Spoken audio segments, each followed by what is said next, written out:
Hi, I'm Gemma, Hi, I'm Danielle. and today we're going to be talking about 3 ways to overcome social anxiety. Am I? I don't know yet.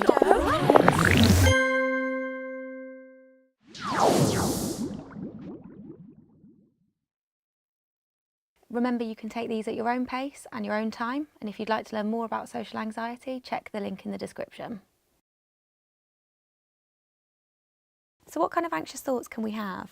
Am I going to mess up? Are these people going to like me? What if this happens? What if that happens? And you start worrying so much that you kind of create a scenario in your head that hasn't even happened yet. And then I feel like afterwards comes the, did they notice when I did this? Did they notice when I did that? Did I do that wrong? So how do we know if it is an anxious thought? It's reading people's minds and thinking that they're being negative towards you when that's not the case at all. And I think it's the what ifs. What if they don't like me? What if I don't fit in? What if no one talks to me? It's also when you're predicting the future and you're just predicting that a bad thing is going to happen, and you prepare yourself. Your body is producing all that adrenaline to prepare to that imaginative scenario where it's just like it's not even happened yet.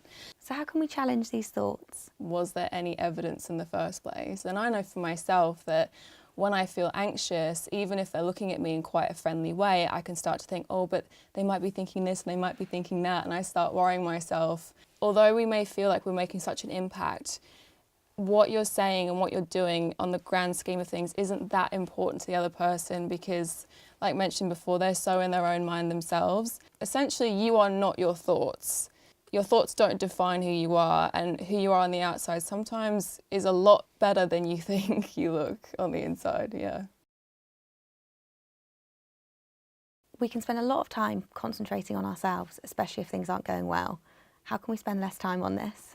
One way of doing this is to focus on the conversation, which can sound impossible if you have a million thoughts and they're louder than what you're hearing the other person say. But there is a technique which I use myself called grounding.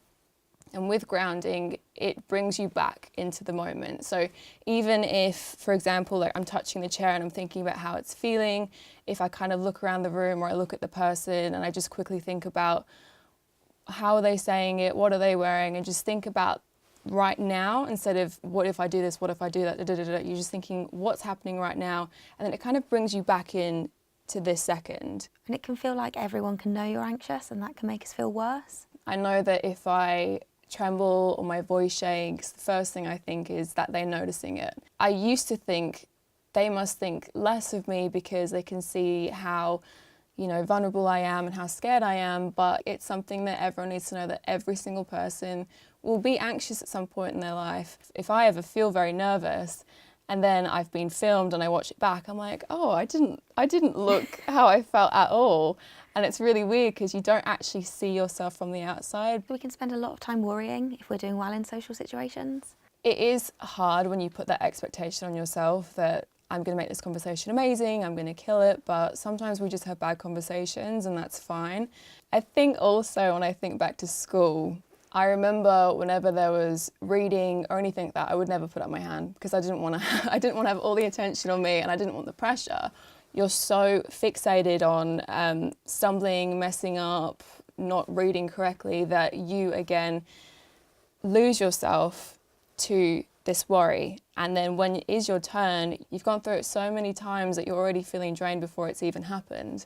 It's great to rehearse and feel prepared, but when it's actually holding you back and it's draining you in a sense, it's almost just observing that the thought's there. It's like, all right, thanks for your help, but I don't need it right now. So why is it important to let go of things that help us feel safe? When it comes to social anxiety, if, say, you're invited to a party and you choose to not go because you're scared of what people will think of you, how it will go, and you start imagining all the scenarios again and the anxious thoughts start, who knows that if you go, you might have such a fun time and such a nice experience. You might not, but that's life. And either way, if it's bad, you learn from certain things, and if it's good, you learn from certain things. But if you're constantly in the same place, you will never move.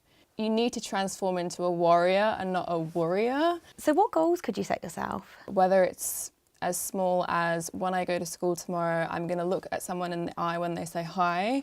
Whether it's as small as I'm going to smile and say thank you to the bus driver. For me, I remember when I was younger, I did set my goals too high and then I would just not reach that in time because I wasn't ready. It's almost like, if you want to think about it in a game sense, you might be on level 1 and you're reaching for level 20 right now, but you've got to start at level 1 and then slowly, like brick by brick, keep going until you get to that level 20, but it does take time. So how long does it take to overcome social anxiety? I definitely think it's something which will take a different time for everyone and takes practice, but it's also having the mindset that it's a strong thing to ask for help, whether it first of all it's to friends and family and those loved ones around you, whether it's to a teacher or someone at school. But if for you want extra help or you don't feel that comfortable with talking to them, then you can always contact Childline, and they can teach you certain things that I've learned as well, like grounding. They can kind of guide you and they can help you see yourself in a way that you've never thought about before and put things back into perspective. Thanks so much for coming and for all of your advice. Thank you so much for having me. It's been amazing. And see you next time.